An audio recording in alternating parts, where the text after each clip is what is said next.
At yung power na yan ang gagaling sa atin. Amen po. It is the power coming from God, created in our heart to influence others. Yun yung power na dapat meron talaga tayo. At sabi po sa Luke 24:49, tandaan ninyo, isinugo ko sa inyo at ipinangako ang aking ama, kaya't huwag kayong aalis sa Jerusalem hanggat hindi kayo ng pagkakalooban ng kapangyarihan mula sa langit. Napakaganda po nito. Kasi lahat tayo bilang isang Kristiyano naghahangad na magamit yung power ni God. Not only, kasi may kanya-kanya tayong libelo o pagkakatawag sa atin.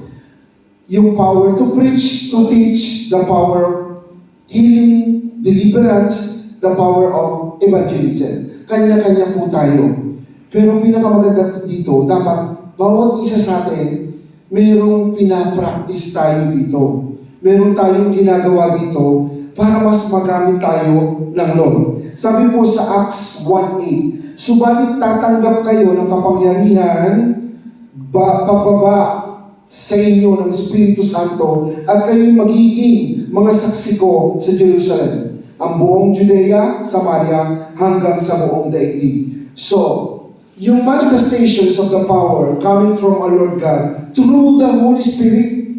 So, hindi ibig sabihin lahat tayo bilang tao, meron na tayong kakayanan na gawin na lahat ng ito. No, we need connection, we need yung relationship through the Holy Spirit. Kasi, pagbaba pala ng Espiritu ng Diyos, doon natin magagamit at gagamitin yun para sa atin. Po mga kapatid? Amen po ba sa inyo? Amen po. At yun ang pinaka maganda na dapat natin maunawaan at maintindihan sa buhay natin bilang isang tunay na Kristiyano. At sinabi din po dito ni Paul kay Timothy, pagsikapan mo makapunta rito sa akin. Kasi ang pinakamaganda dito, kung paano yung influensya mo sa kapwa mo. Kung paano mai-influence yung magiging kasama mo. At sa lalong madaling panahon, dahil iniwanan ako ni Demas. So, si Paul dito, pinapupunta yung isang kasama niya sa kanya sapagkat iniwan niya si Demas. Iniwan siya ni Demas. Si Demas po kasi dito ay isa sa mga ma-influensyang apostol ni Paul na sumasampalataya kay Kristo. Amen po? Amen. So, mga kapatid, ganito ang storya. Sa atin bilang isang Kristiyano, meron lagi tayong katabi. May kasama tayo.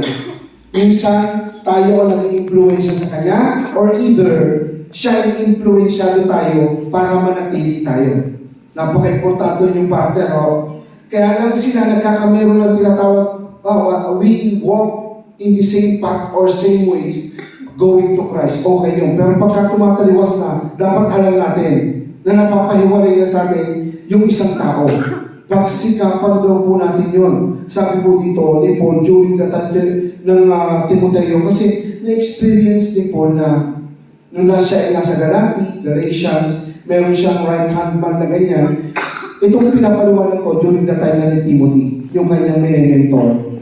Iniwanan din siya ng mga nandoon na nahiwalay din sa kanya. At this moment of time, si Demas naman, ang tumalikod sa kanya sa pananampalatayang Kristiyano dahil natalay siya ng impluensya ng mundo. Amen po. Ang laki ng laban ng mundo sa atin. Ano po? Kaya ito sa mga message natin sa mga kabataan, the difference within the vicinity of God and in the world. Kung anong impluensya ng mundo na meron tayong ginagalawan. Kasi masarap sa mundo, alam mo bakit? Katulad sa mga kabataan, yung saya na nandito dapat ibigay natin sa mga bata din na masaya sila dito rather than yung saya na napupulot nila sa mundo. Kasi paglabas nila ng church dito, ibang mundo meron. Ang kasayahan ng mga kabataan. So kailangan talaga I would like to take this opportunity, Pastor. Thank you for your time. Kasi siguro sa bilang wala na ako doon sa area na kaya niyo gawin. Kasi tayo, may edad na tayo yun po. Parang yung age niya talaga is very peak doon sa mga edad ng kabataan at sa mga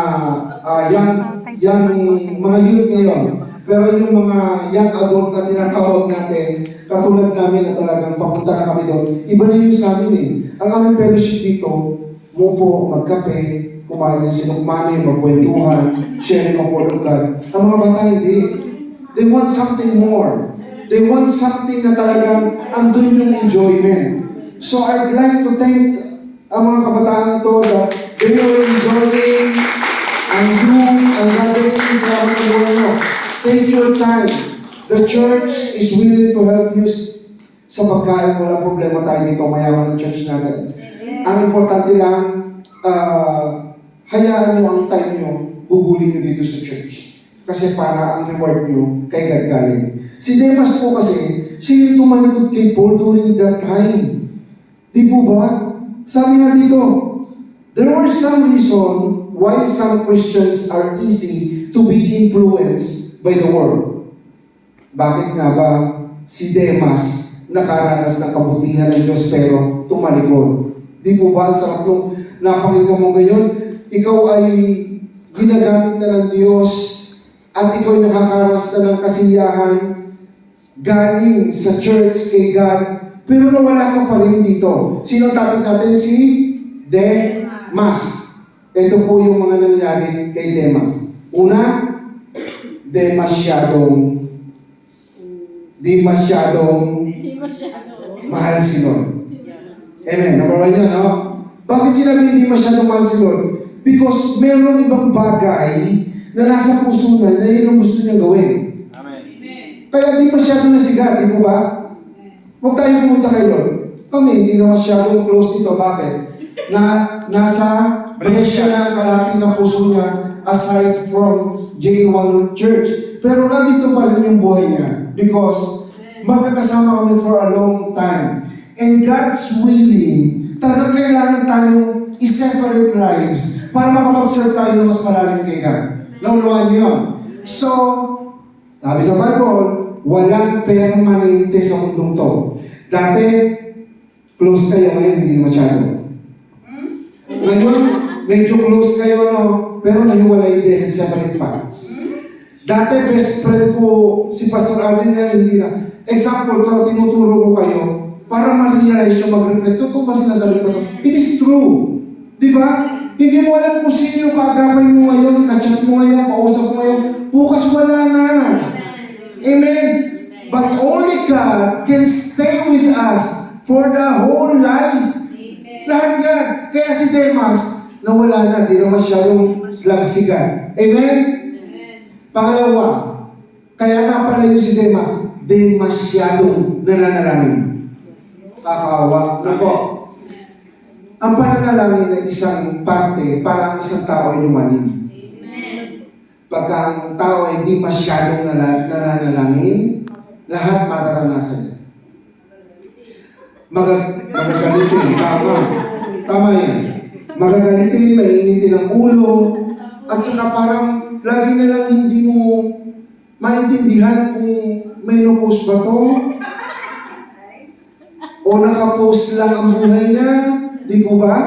Alam niyo, mga bagay na dapat natin maunawaan sa mundo to. Kita niyo mga Christian, tayo lahat ng mga Kristiyano. Dati, pagka-prayer meeting natin, may laman din yun. Nag-iisa na si Brother Eric kasi wala si Sister Tess. Di po ba? Nawala na rin din. Wala pa rin din. Sa couples meron. Yung sa atin dito, kasi nababawasan.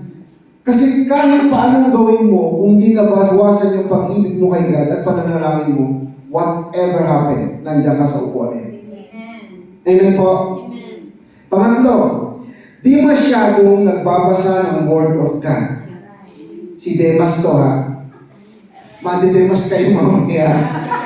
If we are not reading the Bible or the Word of God, masisimplang ka. Mawawala ka talaga doon sa ining ng mundo, sa bakuran ng Diyos. Amen? Kasi nakatutok na lang ang ulo, ang iisip mo sa nangyayari sa mundo. Kung titignan mo ang mundo ngayon, no? Sabi ko nga, ba't itong aking Facebook na to, pagbubukas ko lagi na lang, Pimpian, Champion. May mga ganun ano. Sabi ko, sino ba ito? Tinanong sa mga, yan po kasi nanalo sa PBB. Sabi ko, sino PBB yung si JM Piang? Na JM Piang na, uy, tutuwa sila. Nasabi ni Eliza, sila daw papalit kay Katniel. Ang sabi naman po ni Queens, sila daw papalit kay Guy and Pete. So children of God, we have to pray more, read the Bible, and we have to love God. And another one, the last, di masyadong malalim yung faith niya, si Demas. Kasi kung may faith ka kay God, whatever happens sa kaibigan mo, nangyari kasi ito kay Paul, nung lumayo sa akin, ano bang problema ko? Kung may problema man sa ugali ni Paul, kasi matapang siya, gusto niya talagang sumunod ka sa pananampalataya kay God, ikaw, na si Demas na mananampalataya, hindi mo titingnan yun because you have your faith to God. Amen po? Yun ang dapat natin unawain at intindihin sa part ni Paul. Kaya si Paul, how many, yung kanyang 13 books ang sa kanya dito, na nakita natin sa New Testament mo. Ang daming churches na talagang kanyang minimentor, and then si Timothy, yung pinakabata niyang minimentor na yun, dinaanan niyang lahat yung mga strategy na yun. Ngayon, itong mga kabataan na to, may iba't ibang kanyang hindi talento, pag-uugali, na dapat natin maayos, ayusin lahat sila, at iayos sila. And Pastora was talking to me before sa mga nanay ng mga kabataan ito, magkakameron kayo kay Pastora ng one-on-one evaluation about the character of your children. Ngayon, for example, Example, si Mateo at saka si Sister Africa, Sister Rachel. Kakausapin kayo ni Pastora for the whole month. Kailangan meron kayong inventory every month. Sa tanongin ka, Sister Rachel, kamusta ang ugali ng anak mo? Mabait ba siya sa bahay? Nagsasagot ba siya sa iyo? Ano magiging problema mo? Kailangan wala kayong ihahay para ang bata matulungan. Kasi minsan ang mga bata ang babait sa church. Pagdating sa bahay, parang mabait. Alam niyo yung mabait, yung nagkalat na daga. Yung parang daga sa bahay, ang tawag doon, mabait yun, di po ba? Ang tawag doon, bubit po yun. Si Jerry. Anyway. Tom and Jerry. Ano po? Tom and Jerry. Opo. Alam niyo kasi kung gusto natin makapagtulungan sa mga kabataan, trane sa mga ating bilang mga magulang, may apply natin na mapapasunod natin ng mga bata na mas maganda. Hindi po pwede sinasabi natin, okay sa church, pero sa bahay, sasabihin natin, bakit ganyan? Ganyan ba sinabi sa'yo ni Pastora? Si Pastora pa nasisi.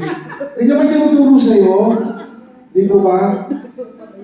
Guys, ragazzi, speaking, no Spain, lascia il telefono per favore.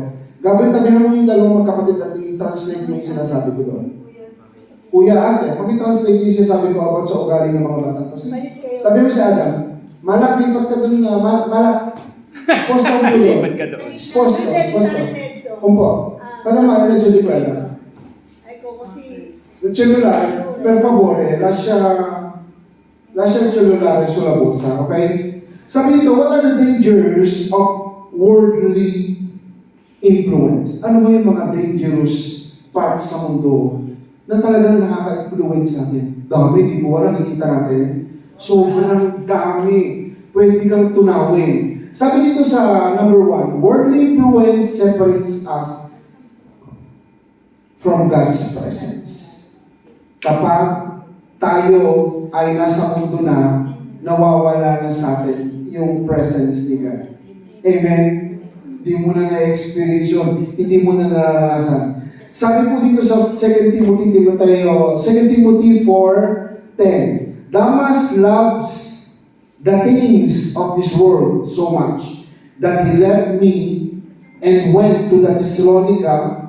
Crescens has gone to Galatia, and Titus has gone Dalmatia. Ito yung tatlong lugar kung saan sinabi ni Paul na itong tatlong tao to, iniwan siya during that time, katulad ni Demas ngayon na nasa Timothy na. Amen? Even Adam and Eve, separated from God, influenced by the enemy. Do you believe on that? Yun yung nag-separate kay God. Yung dalawang yun. And even King Solomon was separated during that time after being influenced by the unbelieving partners. Kasi dumating sa punto si Solomon that time na kumukuha siya ng mga taong pwedeng pagkatiwalaan. That time. Do you remember the time of Moses when he get also 12 spies? Diba? Kasi wala siyang believe na, sabi ni God, sige, dumaretso kayo doon, kumuha siya ng spies. And that spies, 10 ang negative, 2 lang ang pupwede. Yun ay si Joshua at saka si Caleb. Pangalan ng aso namin. Pinangalan ko yung aso namin kay Caleb. That time. Yun mga kapatid. Kaya sabi nga dito, pag nagkulang tayo sa panalangin, pagmamahal kay Lord, mabubulig tayo kasi pinaniniwalaan natin yung tao, yung mundo, yung kasama natin, which is not good for us as a Christian. Sabi po sa 1 King 11:1-2, umibig si Solomon sa maraming dayuhang babae dami. Bukod sa anak na si Paraon, nag-asawa siya ng mga babae, Moabita, Amonita, Edomita, Sidonio, at Heteo. Napakaraming lugar na naging asawa ni Solomon po. So over more or less 1,000. It is written in the Bible. Huwag kayong mag-aasawa sa mga lahi sapagkat tiyak na ililigaw kayo. That time kasi may message na ang Lord kung sino lang yung dapat magiging asawa ng mga nagiging alagad niya. Eh ngayon mga Christian na ngayon, sasabihin namin sa inyo kung tama ba yung magiging asawa nyo. Kumuha ka ng magiging asawa mo na apo ng pastor. Yung tawa ko.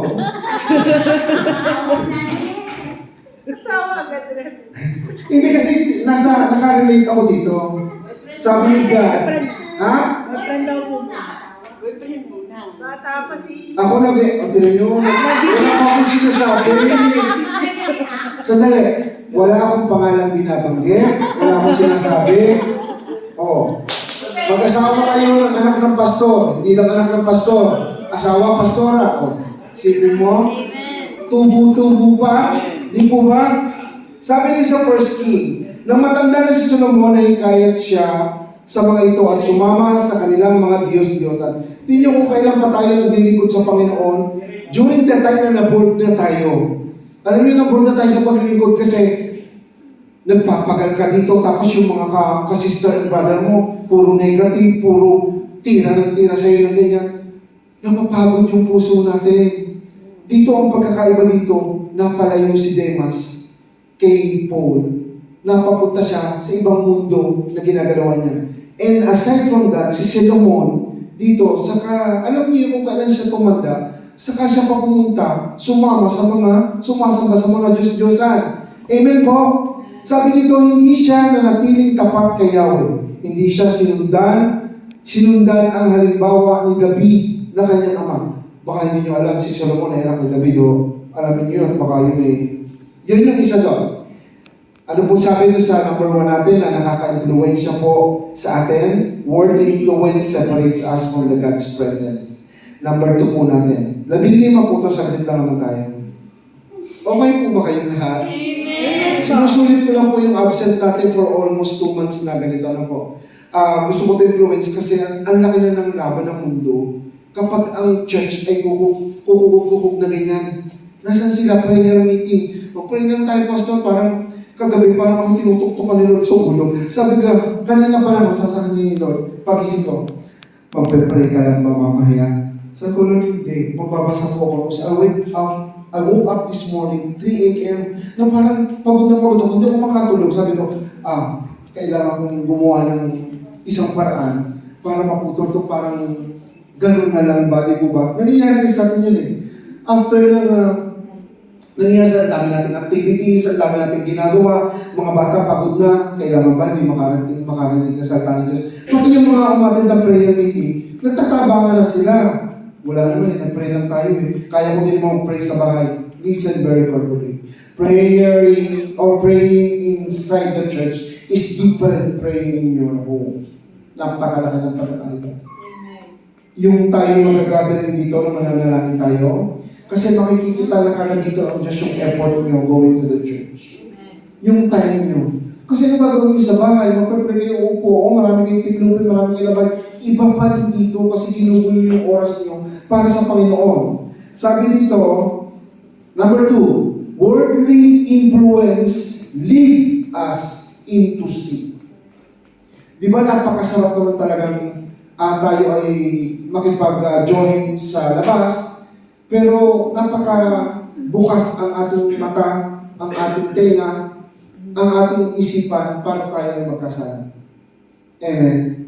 Bakit, Pastor? Di ba tayo nagkakasala dito? Nagkakasala tayo pero may nagbe-break kagad. Oy, di pwede, at saka ikaw mismo, alam mo sa puso mo, hindi pala dapat to. Hindi dapat natin gawin to. Dapat wag natin gawin to. Di po ba? Kasi nandun tayo eh. Anong pagkakaiba nito? Halimbawa kayo sa school nyo. Do you have already your rules and regulations in the school? Hindi nyo pwede gawin sa loob ng school nyo yung hindi po pwede napapagawa sa inyo na school mismo. Sa loob ng school, may pwede bang magsigarilyo? Sino naninigarilyo na sa inyo? Taas ang kamay. Kifuma. Si Gabri. Ang bata mo pa, Gabri. Ano, sino ba? Akala ko masaya ako. Gabri. May. Sino? Akong kaaway mo, Gabri, ha? Huwag magsisigarilyo, huwag iinom ng alak. Naintindihan mo, Gabri? At mapuputol ang sustento mo. Galing kay God. Of course. Yung pagpapala natin, mabibless tayo kapag sumusunod tayo na God. Sabi po sa 1 John 2:15-17, huwag ninyong ibigin ang sanlibutan o mga bagay na nasa sanlibutan. Ang umiibig sa sanlibutan ay hindi umiibig sa Ama.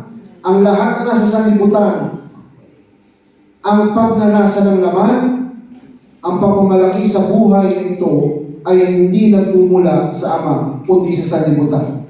Mawawala ang sanlibutan at ang lahat ng bagay na pinagnanasaan ng mga tao. Ngunit ang sumunod sa kalooban ng Diyos ay mabubuhay magpakailanman. Napakasarap po. Sino gusto dito mabuhay ng matagal? Amen. Taas kayo ng kamay. I-translate ko sa Tagalog, di sila. CJ.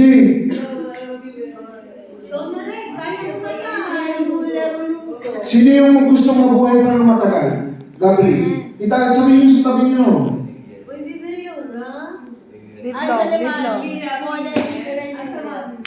Parang hindi nyo talaga kasi makakaintindi Tagalog sa Tagalog yun po. Amen. Amen, okay. Alam nyo, yung mga tao sumusunod sa Diyos, mas mahaba pa ibibigay sa kanilang buhay ng Diyos. Actually, mga kaibigan, ito pong message ng Lord na to, kalahati lang ibibigay ko. You know why? Sobrang haba talaga para na ako mag-preach na po. Pero pinakamaganda dito na dapat natin gawin sa mundong ginagalawan natin. Itong last na lang ito. Worldly influence destroy a good name. Katulad ni Pastor, katulad ko, kayong Christian. Accepted na Christian yun na kayo. Kapag lumabas kayo ng mundo at gumawa kayo ng hindi magandang bagay, i-broke his name as a pastor. Not only as a pastor, yung dala-dala niya. Di mo ba? Ipinapahiya ang Diyos. Ipapahiya natin ang Diyos. Ang pinakamasakit sa isang Kristiyano na ikaw na umattend ng birthday yan, that was happened to me noong late 2009, 8, 9, Christian pa lang ako, pero na-attend pa ako ng mga piyesta-pestahan. Alam niyo po ba na lumampas yung kasiyahan ko sa handaan to, party. Nagsasayaw ako na parang ako ay hashtag. Sabi sa akin, Sampol, brother, Rep, paano yan? Paano yung hashtag? hashtag po. Paano yung sayaw? Paano yung sayaw? Ano yung hashtag na, yung parang hashtag sa mga kabataan na, alam nyo, kasi yung parang Gale, kawan. Ayun, oo. Alam niyo yan, yung mga hashtag nung araw mo, that time, sabi ko, Street boys naman. alam niyo, nung araw mo sabi ko, oh brother, nangyari, alam niyo, nung mahimasmasan ako, bumalik sa isip ko, yung hiya ko, hindi ko nahiya sa kanila eh. Kay Lord ako nahiya. Kaya simula noon, siguro kung magsasayaw man tayo dito na lang sa church, kanta ni church, yung po kasi ginagawa natin dito, ganyan dito sa atin, sa loob ng church to, hindi sa labas yun na ginagawa natin yung mga yun. Kaya sabi dito, nung tayo pa ay kumikilala sa Lord, binigyan tayo ng bagong pangalan. At ang pangalan mo kay Lord ngayon, Pastor Adri, Sister Lori, Sister Jenna, paglabas mo sa mundo, hindi na yung pangalan na yun ang kikilalanin sa iyo ng Lord sapagkat kilala ka ng Lord kung ano yung ibinigay na sa iyong pangalan. Pastora Mafe, pumunta ng Domo, lumundag doon sa church doon. Iba ng tawag doon. Di po ba? A good day talks about the reputations of every Christian because it refers in our identity kung paano natin nakakilala ang Panginoon. Ingatan natin yung identity natin na mismo, ang Diyos mismo ang nakakilala. Sabi ni Solomon sa Ecclesiastes 7:1, a good reputation is more valuable than costly perfume. Yung pangalan na nandito ka sa mundong ito na bit-bit mo, mas mahal pa daw yun sa mga mamahaling Hermes na pabango. Amen? Kaya siguro mga kapatid sa atin bilang isang Kristiyano, tayo lahat, at this is my first conclusion about dito sa topic nito. Siguro, idadagdagan ko na lang pagdating ng panahon. Sabi sa Proverbs 22:1, a good thing is to be chosen rather than great riches, loving favor rather than silver or gold. Pinakamahalaga ang pangalan natin kaysa sa pangalan pa ng mga mayayaman dyan sa labas, or mas mahalaga ang ating pangalan kaysa pa sa mga silver or gold na meron tayo. Amen po ba?